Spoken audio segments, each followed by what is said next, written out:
Hello dear students, Praveen பூர்வார்த்தில் second பேப்பரில் 5th கொஸ்டினுக்கு டிப் பண்ணி கேட்குறாங்கல்ல, அது உங்களுக்கு ஏற்கனவே நான் யசோதா போட்டிருக்கேன்.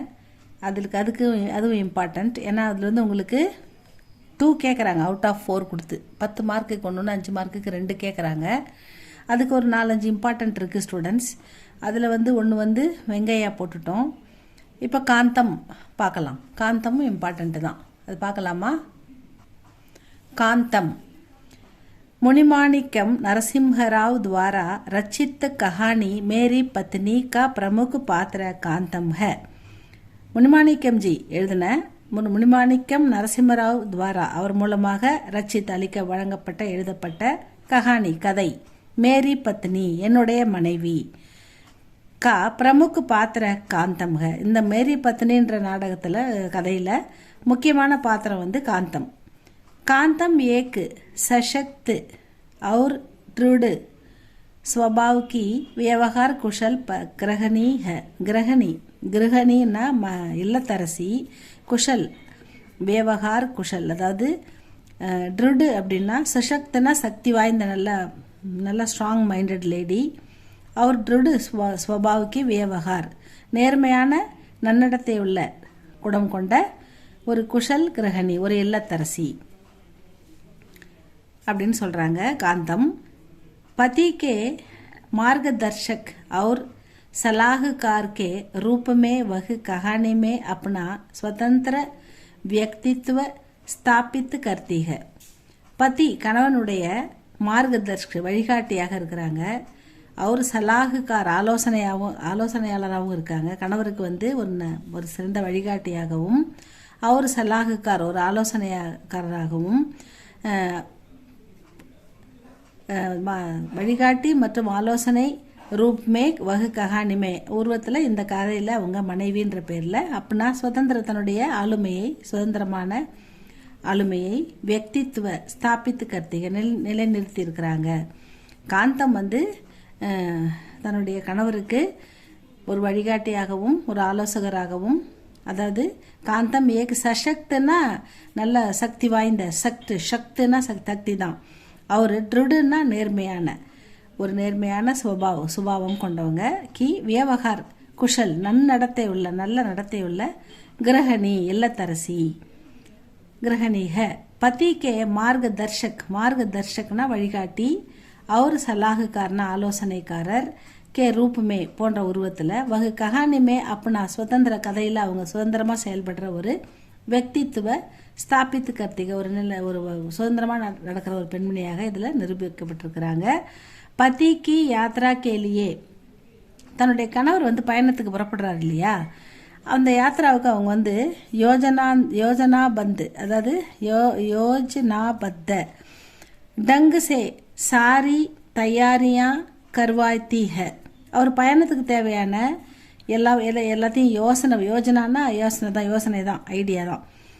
யாத்திரைக்கு தேவையான பொருளெல்லாம் அந்த சிறப்பாக யோசனை பண்ணி திங்க் பண்ணி டங்கு சே சரியாக சிறப்பாக சாரி தயாரியா எல்லாத்தையும் அவங்க தான் ரெடி பண்ணுறாங்க. கர்வாத்திக தப்போதிக் கிரஸ்து அப்படி சகேலி, அதாவது தப்போதிக் கிரஸ்துனா காச நோயால் பாதிக்கப்பட்டுட்டாங்க அவங்க சகேலி தோழி. அவங்க பேர் சேஷம்மா. உடம்பு சரியில்லாத அதாவது காச நோயால் பாதிக்கப்பட்ட தன்னுடைய சகேலி சேஷம்மாக்கே சுவாஸ்தை நிலைமையை பார்த்துட்டு வர சொல்லி கி பூச்சித்தாச்சி கேலியே வகு பதி கோ பேஜ்தீக தன் கணவரை அனுப்புகிறாங்க. காச நோயால் பாதிக்கப்பட்ட தன் தோழியை பார்த்து நலம் விசாரிச்சுட்டு வர சொல்லி தன்னுடைய கணவரை அனுப்புகிறாங்க. அதுக்காக கிஃபாயதி जीवन की शैली कम खर्च और बचत उसका उद्देश्य है.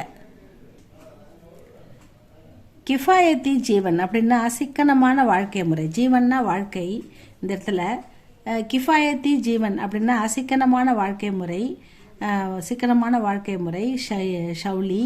கம் கர்ச்சு அதாவது கம்மியான செலவு, சிக்கனமாக செலவு. ஃபஸ்ட் கர்ச்சுன்னா செலவு, கம்முனா கம்மியாக செலவு பண்ணுறது. அவர் பச்சத்துன்னா சேமிப்பு, கம்மியான சிக்கனமான வாழ்க்கை முறை, கம்மியான செலவு, அவர் பட்ஜெட், அது கூடவே கொஞ்சம் சேமிப்பும் இருக்கணும். உஸ்கா உத்தேசிய, இதுதான் அவங்களுடைய லட்சியம். காந்தம் ஒரு இல்லத்தரசியாக அவங்களுடைய லட்சியம் இதுதான். அதிகமாக செலவு பண்ணக்கூடாது, சிக்கனமான வாழ்க்கை முறையும் இருக்கணும், கொஞ்சம் சேமிப்பும் இருக்கணுன்றது தான் அவங்களுடைய உத்தேசிய லட்சியம் அப்படின்னு சொல்கிறாங்க. मध्य वर्गीय परिवार की आर्थिक स्थिति के प्रति कांतम सजग है. அதாவது மத்திய வர்க்கீய ஒரு மிடில் கிளாஸ் நடுத்தர குடும்பத்தில் இருக்கிற குடும்பத்தில் நம்ம மத்திய வர்க்கீய பரிவார்னா நடுத்தர குடும்பம், நடுத்தரமான வருமானம் உள்ள ஒரு மிடில் கிளாஸ் ஃபேமிலியில் அந்த நிலைமை, ஆர்த்திக்னா நிலைமை, அவங்களுடைய அந்த சிக்கனமான நிலைமை, ஆர்த்திக் ஸ்திதிக்கே அந்த நிலைமை தான் பிரதி காந்தம் ரூபத்தில் ஆசிரியர் வந்து சித்தரிக்கிறார். சஜன்ஹ தது அனுசார், அந்த தது அனுசார் அதாவது இருக்கிறதுக்கு தகுந்த மாதிரி பதிக்கோ யாத்ரா கேலியே தயார் கர்த்தீக. அதனால் அவங்க வந்து அந்த சிக்கனமான நடவடிக்கைக்காக தேவைப்படுறது அந்த சிக்கனத்தை அனுசரணை பண்ணி அதில் என்னெல்லாம் எடுத்து கொஞ்சமாக எடுத்து போகணும் அப்படின்றதுக்காக பத்திக்கே யாத்ரா கேலியே தயார் கர்த்தீக. रेल यात्रा के लिए उपयुक्त कुछ सामान ले जाने की सलाह देती है. ரயில் பயணத்துக்கு தேவையான ரயில் யாத்ரா ரயில் பயணத்துக்கு தேவையான உபயுக்து கொஞ்சம் பயன்படுகின்ற சௌகரியமாக சில சிம்பிளான பொருளை மட்டும், குச்சி சாமான் கொஞ்சம் சில பொருட்களை மட்டும் எடுத்துக்கொண்டு ஜானே போகிறதுக்கு சலாகு தேத்திக ஆலோசனை கொடுக்குறாங்க. நிறைய எல்லாத்தையும் எடுத்துன்னு போகாதீங்க, தொலைச்சிடுவீங்க, அதனால் கொஞ்சமாக சிக்கனமாக அவசியப்படுறதை மட்டும் எடுத்துன்னு போங்க அப்படின்னு சொல்லி அட்வைஸ் பண்ணுறாங்க. யாத்ரா மே ஃபிஜூல் கர்ச்சுனா செலவு, ஃபிஜூல் கர்ச்சுன்னா தேவையற்ற செலவுகளை வந்து குறைக்கணும். கர்னேசே தேவையற்ற செலவுகள்லேருந்து மனா கர்த்தீக தேவையற்ற செலவெல்லாம் பண்ணக்கூடாது அப்படின்றத அவங்க அறிவுறுத்துறாங்க.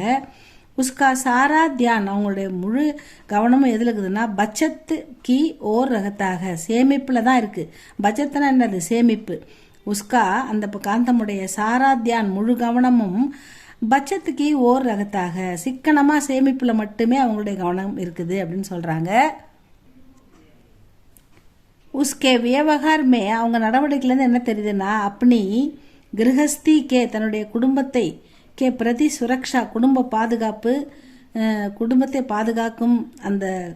பாதுகாக்கணும் அப்படின்ற எண்ணம், அவர் அனுராக பூர்ண குடும்பத்தை அனுசரித்து அதுக்கு தகுந்த செலவு பண்ணணுன்ற சிக்கன குணம், அவங்களுடைய அந்த குடும்பத்தின் மீதான அன்பு, அவங்களுடைய சமர்ப்பணம், பாவ் அவங்களுடைய அந்த உணர்வு, திக்காய் தேத்தாக நம்மளால் பார்க்க முடியுது. குடும்பத்துக்காக அதிக செலவு பண்ணிடக்கூடாது, குடும்பத்தில் 4 காசு இருக்கணும், நம்ம குடும்ப பாதுகாப்பு, குடும்ப சிக்கனம், குடும்பத்தின் மீதான அன்பு, சமர்ப்பன்கா பாவ் அப்படின்ற குடும்பத்தின் மீதான அந்த அன்பு, இது எல்லாமே வந்து திக்காய் தேத்தாக நம்மளால பார்க்க முடியுது அப்படின்னு சொல்றாரு.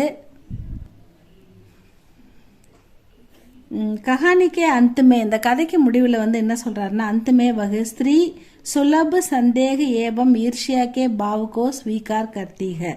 அதாவது ஒரு கஹானியில் இறுதியில் என்ன வருதுன்னா அவங்க வந்து அவர் மேலே சந்தேகப்படுவாங்க, அவங்க வீட்டுக்காரர் மேலே.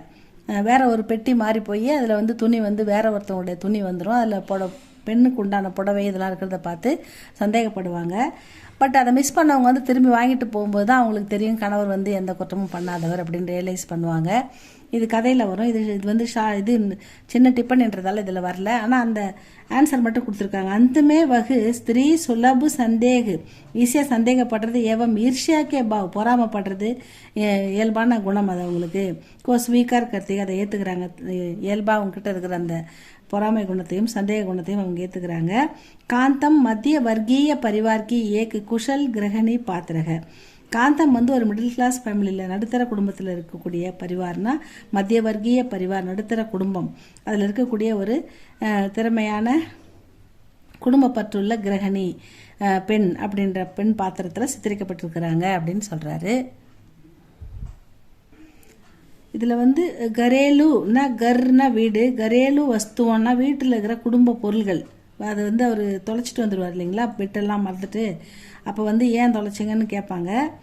அதனால் கரேலு வஸ்துவோங்கி பிரதி மோகு, அந்த வீட்டில் இருக்கிற பொருளை பாதுகாக்கணும் அப்படின்ற அந்த உணர்வு, அது மேலே இருக்கிற பற்று, அவர் உன்கி ரக்ஷா கர்ணைக்கெளியே அதை பாதுகாக்கணுன்ற அந்த பிரபுருத்தி அந்த உணர்வு காந்தம் ஜெய்சி கிரகணி காந்தத்தை போன்ற இல்லத்தரசிகளிடம் கிரகணி ஸ்திரியோமே திகாயி தேத்தீக அந்த இல்லத்தரசிகளிடம் இருக்கக்கூடிய இயல்பான அந்த வீட்டு பொருளை பாதுகாக்கணும் அப்படின்ற அந்த உணர்வு வந்து நம்ம காந்தம் கிட்டேயும் இருக்குது அப்படின்றத அந்த காந்தம் மூலமாக நம்ம ஆசிரியர் வெளிப்படுத்துகிறார். இவ்வளோதான் காந்தம். காந்தம் வந்து கணவனை வந்து சிக்கனமாக செலவு பண்ண சொல்லுவாங்க, சிக்கனமாக இருக்கணும்னு நினைப்பாங்க, சேமிக்கணும்னு நினைப்பாங்க, அதிக செலவு பண்ணக்கூடாதுன்னு நினைப்பாங்க. அதுக்கு தகுந்த மாதிரி அவங்க வீட்டுக்காரை வந்து அவங்க நடத்துவாங்க. இதுதான் காந்தம். காந்தம் வந்து ஒரு மிடில் கிளாஸ் மத்திய வர்க்கீய கிரகஸ்தினி அப்படின்னு சொல்கிறாங்க. இவ்வளோ தான் ஸ்டூடெண்ட்ஸ். இது 5 மார்க். இது படிச்சுக்கோங்க.